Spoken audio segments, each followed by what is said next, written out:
From the top of a cliff 80 meters high, a ball of mass 0.4 kilograms is launched horizontally with a velocity of 30 meters per second at time t equals 0 as shown above. The potential energy of the ball is 0 at the bottom of the cliff. Use g equals 10 meters per second squared. Part A. Calculate the potential, kinetic, and total energies of the ball at time t equals 0. Alright, so for part A, we need to find the potential energy, kinetic energy, and the total mechanical energy. So potential energy we will calculate using mgh, and that gives us a value of 320 joules.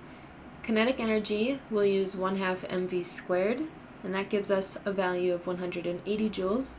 And the total mechanical energy is just going to be the addition of the potential energy and the kinetic energy, which is 500 joules. Part B. On the axes below, sketch and label graphs of potential, kinetic, and total energies of the ball as functions of distance fallen from the top of the cliff.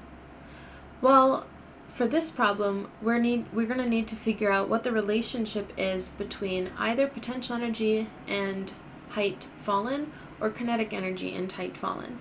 The one that's easiest to figure out is potential energy's relationship to height, and that's just mgh.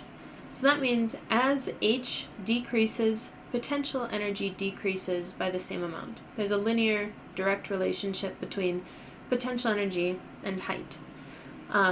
But let's start out by drawing the total kinetic energy, because that will be the easiest. That is going to stay constant throughout the whole problem. So the total mechanical energy was 500 joules. So let's just draw a vertical line during the whole distance where the total energy is 500 joules. Okay, and then we know the potential energy is going to decrease linearly with distance. So potential energy starts off at 320 joules. So we can start out at 320 and go straight to 0 at 80, the base of the cliff. And then kinetic energy starts out at 180 joules. So let's draw kind of the opposite, because the total is always going to have to add up to 500. We just need to figure out one of them, and then the other one should be also straight. And when potential energy is 0, kinetic energy must be 500, so that the total mechanical energy remains at 500. Okay, for part C.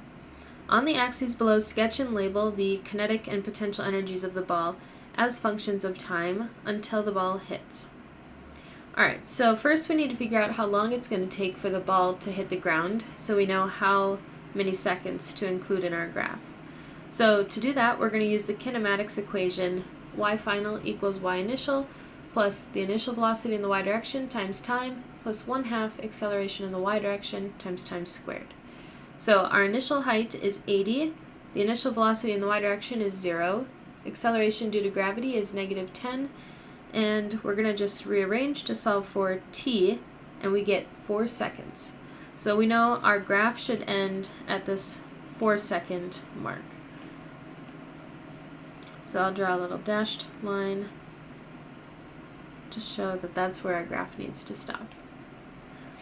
Okay, and to show our relationship between kinetic energy and time, or potential energy and time, let's look at the relationship between kinetic energy and time.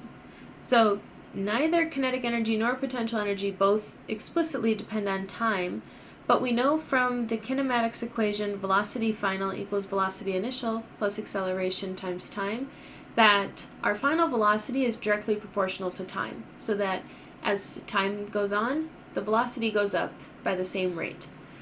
They are also directly proportional.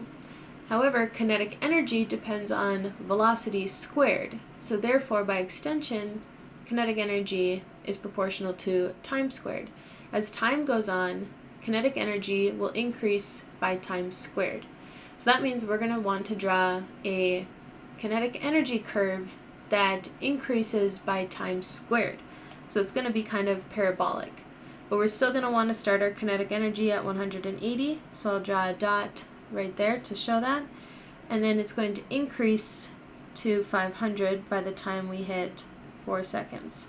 So that was my attempt. And then potential energy is going to be the curve that kind of mirrors that. So potential energy starts out at 320 joules. So I'll draw a dot at 320. And then it should go to 0 by the time we get to 4 seconds. So I'll draw something like this. And those two curves, if we add up at any given moment, should add up to 500 joules.